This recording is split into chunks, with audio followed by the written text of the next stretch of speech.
Andy Richardson, and this is Hooked UK.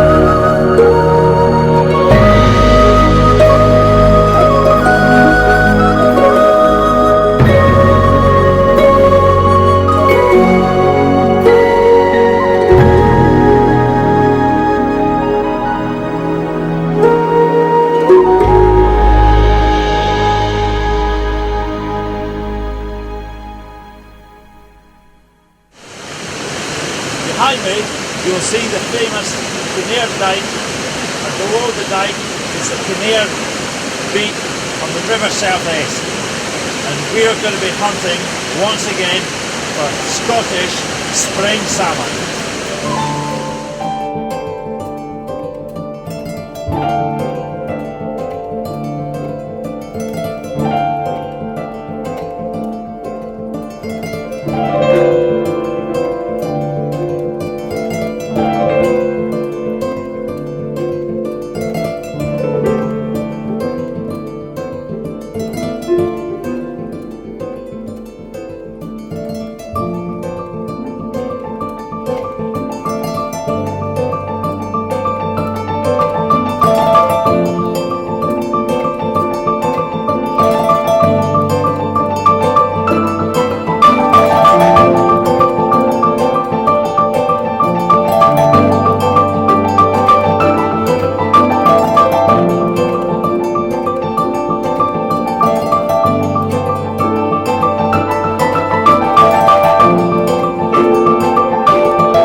Here today, Greg, on the South Esk, and I understand that you've actually fished here for quite a number of years.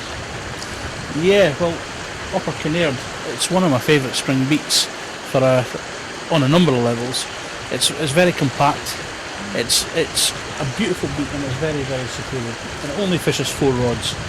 So you've got the Montrose Basin a couple of miles downstream, so when fresh spring fish come off the tide, they come up, they've got the temperature barrier of the dike at the top there, so you're going to be covering them if they're there, and you only need 1 or 2 fish in the beat to have a good chance. Without a doubt there'll be a fish caught today. We lost the fish last time we were here last week. There was another fish caught, so this fish, it's a good place to come and catch a spring salmon. They're going to see you flying that, aren't they? They certainly are. At this time of year, you know, you don't really get the peat stain so much in the water because it's still cold up in the hills, up Glenclova and Glendall, so you know the water generally clear. There's a slight tinge of snow melt in the water, but that if anything, that'll work for us and hold the fish back. So yeah, it's a lovely beat, one of my favourite spring beats to come. It's only half an hour from the door, so it's a great lovely place. Kind of cost-wise, is it a cheap river to fish on, or is it an expensive river? South Esk is modest in cost. It's not a cheap river. It's not an expensive river. Kinnaird at this time of year to fish on the upper beat is only £40 plus VAT, which makes it very, very affordable and very accessible for a lot of people, and you have got a great chance of catching the springer here. In years gone by, this was a very, very famous beat. The catches were phenomenal in some days, 30, 40, 50 fish getting caught in a day. And back in the days, needless to say, you couldn't get on here. But like most rivers, their days are now gone. So if you catch one springer for your day, you're going to be happy. Never mind 50. That's still good going if you've got a chance of one. Yeah, very much so. Very much so. And as I say, it's not hard to cover the water here. If there's going to be a fish, you're going to cover it. The pools are well defined. The only time it doesn't fish so well is if the water's big and it gets very, very coloured. That's when it's not so good. But today you could do well a little bit more height on the water. It's maybe an extra few inches, but just to open some of the pools up a bit more. But still, it's still a pleasure to fish. And good availability throughout the season. You've got the middle beat below here, which again you've got the willows, the croys, some beautiful pools down there, and then you've got the lower beat, which doesn't catch so many spring salmon, but certainly later in the season, if you get low water, when the grilse and sea trout are coming in, it could fish reasonably well if you hit it on the right day. The South Esk itself, it's a great river. It's just a shame, like many rivers, the catches have dwindled, because in years gone by that wasn't the case. So what would be the reason for the kind of crashing numbers that are on the river now? Well, there's a number of factors involved, Andy. There's no one particular factor. You've got the coastal netting, which in my opinion is should be long gone. You've got anglers, we're particularly to blame as well, because in years gone by everything got chapped. Everything got chapped on the head. But in the spring as well, these fish were getting chapped and then down to Billingsgate. As you can see, the fish trays still in the hut where they used to get piled up. You've got your drift nets, you've got your vermin as well. You think you've got cormorants, you've got goosanders, you've got birds that should not be in land. They're meant to be seabirds, but they're coming in land, which in my opinion, when birds like that come in land that are not land birds, they're vermin, and they need to be caught. Then you've got the seals. I've seen seals in the river. Seals have been known to come right up into the river. The Tay, the Dee, the North Esk, the Spey. Seals will chase shoals of salmon right into that river. And if you think about it, off Abertay Sands, they reckon there was at least 1,000 seals sitting off there. There was a famous picture that went out, which I'll try and get a hold of. And that picture just shows you how many seals are out there. Now you think every one of these seals has to have a couple of meals, 1 or 2 meals a day. Aberdeen Harbour, you've got well over 400 seals sitting out there feeding on salmon. Again, out of the basin, there's seals out there as well at Montrose Basin. So, poor salmon have got to not only contend with us, but they've got the seals, the young salmon, problems with the goosander, the cormorants eating the fry and the par. So, the odds are against them, and there needs to be some drastic action. And catch and release, I think a blanket ban on killing fish is going to help. You just need to look at the D for that, but there's a number of other factors that are involved, and unfortunately we've got a long way to go. So, for example, this river, would a hatchery help it? Political question there. I don't think if it was done properly, I think it would be a very good thing. I think you just need to look towards Iceland and see how they do it there. It's quite remarkable what they do. The Lochie as well. They've done some research on the Lochie. The Lochie have got an interesting thing going on there, which we'll go into in a later programme. They realise that they're not going to beat the fish farms, so they'll work with the fish farms. But it's different on the East Coast. We don't have the fish farm issue. But yeah, there's a long way to go there, as in terms of maybe getting a hatchery on the river. I think, in my opinion, it personally would be a good thing. It's worked on other rivers. It's certainly worked on the Dee.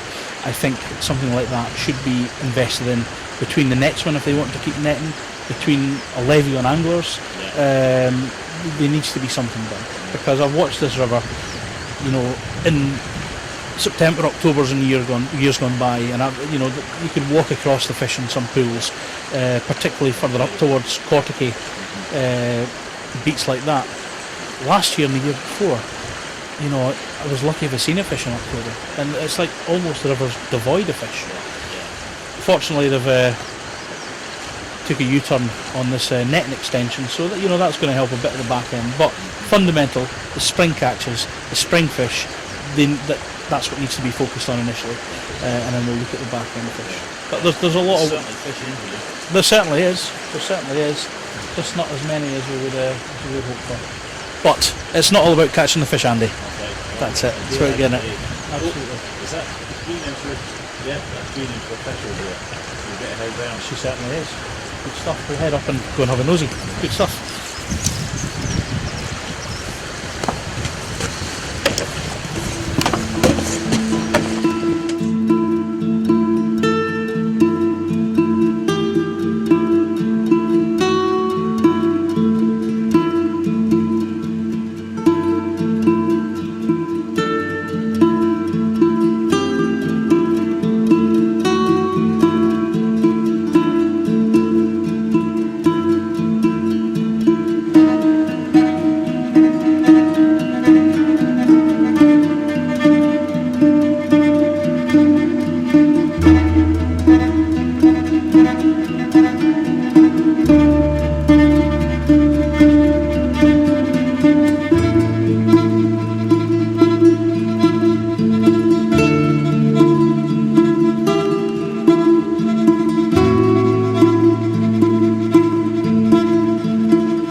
So Andy, I'm just going to open my box of tricks and let you see some of the flies that I fish early in the spring.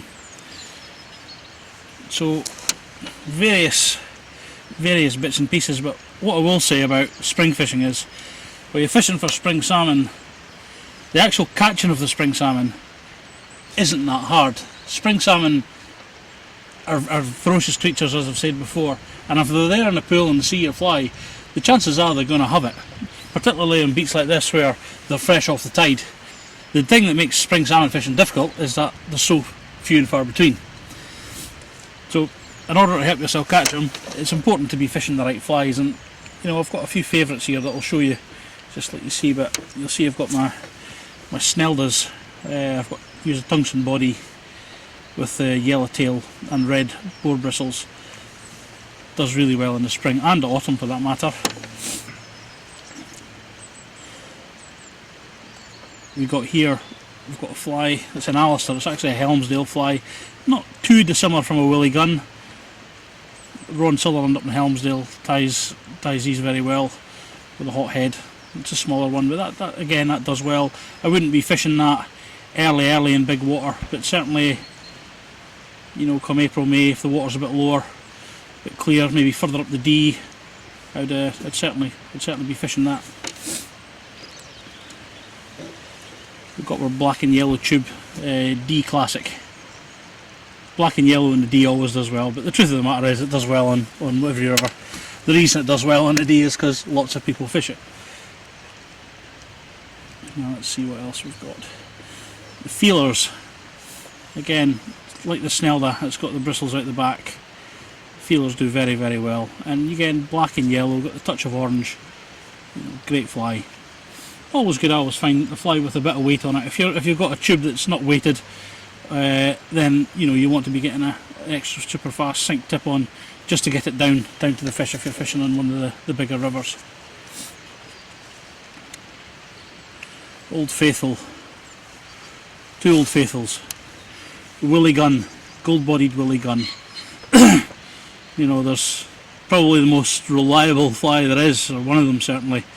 Certainly a favourite of mine, and a great spring fly, great summer and back end fly. But it just really does the trick, and a very popular fly. Sunray Shadow. This is a variant of a Sunray Shadow. This one's actually tied by my fishing buddy Con O'D. He's gilly down in Taymount. He's featured on some of these shows before. But Con's tied a Sunray. It's just got a bit of a variation. It's got the gold body and yellow tail with orange bristles in it, and it just yeah, it does very well. It's a very simple looking fly, not complicated, but fishing it square, you know, it really does the trick. There's quite a few variations of it, but this is the one. You could buy them quite readily in the shops, but it's done me good over the years. See what else we've got. Ponoi Gold, not one I've really fished in the spring, but certainly a good back end fly. I watched my good friend Rory Patterson. He's been a guide in the Ponoi. He's now up in Delpher on the Spey. I watched him pull 4 fish in one morning off this fly off of Isle of Mouth. That was in October last year, so definitely does the trick. Let's see what else we've got. Another good fly, not one I fish a lot myself, but it does do the trick early in the season. Cold water, Ice Maiden, blue, yellow, white, very bright fly. Certainly catch a lot of kelts on it. I've never caught a springer on it myself, but I don't fish it that much, but I have seen people catch on them, so again it's another fly that does work. What else have we got? Aye, Snelda again, the Super Snelda. It's a Snelda Francis combination. It's got the tungsten body, it's got the eyes at the back, and the black boar bristles. It's kind of got every combination of a deadly fly. You know, you've got the black, you've got the orange, you've got the red, you've got the boar bristles, you've got the little eyes to make it look like a shrimp, and then you've got the tungsten head and tungsten body. So it's a bit of a killing machine, this one, and they've done very well on this, particularly out in Russia. They've really done the trick. So that's a good selection of my spring flies, you know. But your willy guns, you can't really go far wrong with a willy gun. You know, there's one more actually I should probably show you, and which is, again, it's a very reliable fly in the spring and through the season, is your monkey, your conehead monkey. This one's a bit battered. It's had a fair swim this year so far, so you know, conehead monkey. This one's chartreuse, black, yellow and black, orange and black even. They all do well. Yellow and black's are very popular on the D, as is this one. Catches a lot of fish on the D, but that's because a lot of people fish it. I'm sure if got fish quite heavily on the Tay, there'd be a lot of fish getting caught on that as well. So that's it. In the spring, you really don't need a lot of flies. You know, willy guns, monkeys, a few Sneldas, and you know, don't be scared to fish too deep. You know, with your tungsten, even combined with an extra super fast sink tip. If you're catching the bottom now and again, in my opinion, you're fishing at the right depth. Right. So just to sum up, Andy, really, you know, just for any newcomer to salmon fishing, or certainly spring salmon fishing, you don't need a lot of flies to catch salmon in the spring. You just need the right size of fly, and you just most importantly, you need to be fishing in the right place. Half the battle of catching spring salmon is not what fly you're fishing, or certainly what line you're fishing, but it's fishing in the right place at the right time. And that's absolutely key. You know, that comes with experience. So as far as flies go, you've got your willy guns, you've got your Sneldas, you've got your feeler tubes, your Ponoi Gold if you want to try that, your Sunray Shadows, your black and yellow tubes, your Ice Maidens, your monkeys here, and then again your black and green chartreuse feeler tube. You know, you don't need to go too technical in the spring. Breaking strain of line, I prefer Seagore. I use Seagore all the time. It's done me well. I tend to fish 19.14 pounds in the spring. You probably don't need to fish that much. You get away with 15 pounds, but if I've got a chance of hooking into a big springer, I want to make sure I'm going to land a bugger. So that's why I fish that. Sometimes I'll go, if I'm fishing on the Tay, I'll go up to 25 if it's big water. So yeah, so that's really it.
Right, so here we've got the Kelly kettle out again. And instead of the North Esk brew, we're going to have a South Esk brew. So fill this thing up reasonably full of water. A bit more.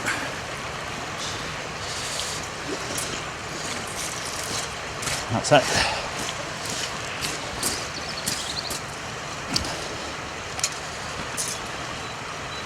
Put a wee bit of grass in the bottom to get it going. Plenty of dry grass around today. Been such a beautiful day.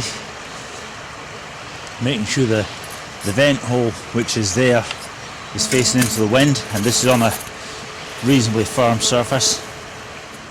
Now, as said before, you can actually use any dry materials that are to hand. Grass, dung, pine cones, twigs, anything at all. And you'll soon have a great wee fire going. Oh, that's hot. Now this actually takes a little while to boil up. We'll get some coffee in there. What could be better than sitting beside one of these fantastic rivers here in Scotland and making yourself what will be in a moment a cafe latte, I think they call it.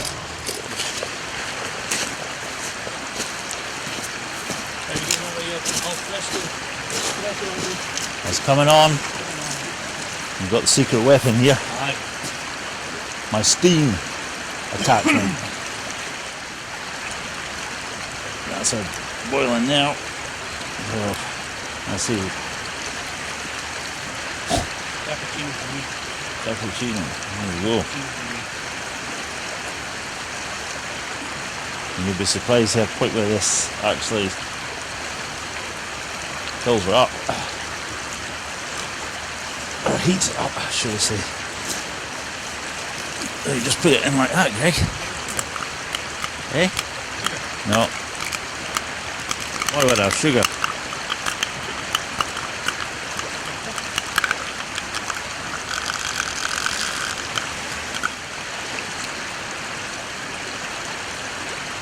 Spilling it. Don't want to spill it. You see a nice frothy top to that one?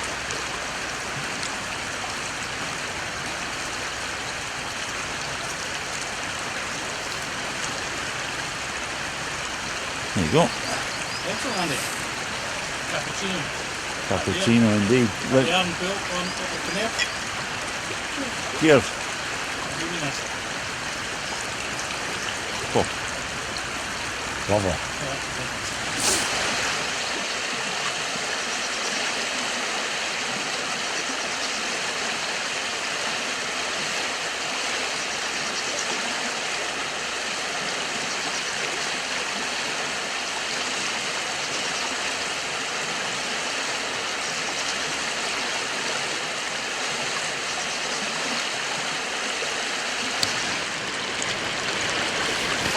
With the water being still so cold, will hold back from running above or so.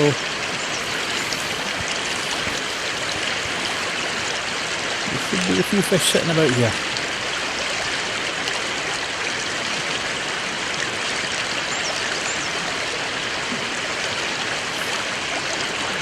There's not been many people out fishing to beat the... Oh, last Friday when there was one springer caught, we lost willows.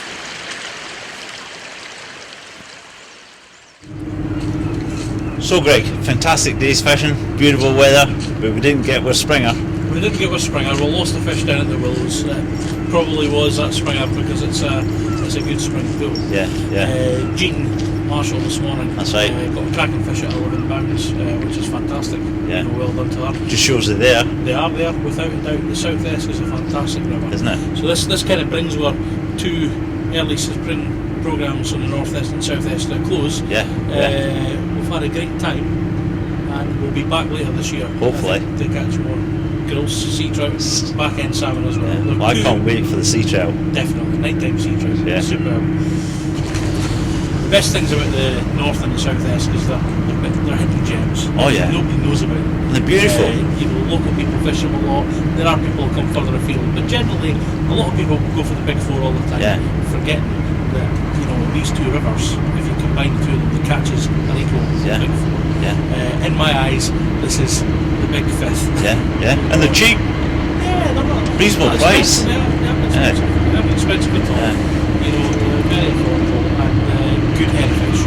As I say, like all rivers, you've got no issues. But you know, Yeah. for anybody who wants to come up and spend the time, you know, we'll have a good fish. Yeah, yeah. Right, where next? Good question. I think it's tea time. Tea time. Right then. Brilliant. But right now it's beer time. Beer time. Yeah. Right, fair dues. Thanks very much. Cheers. Right.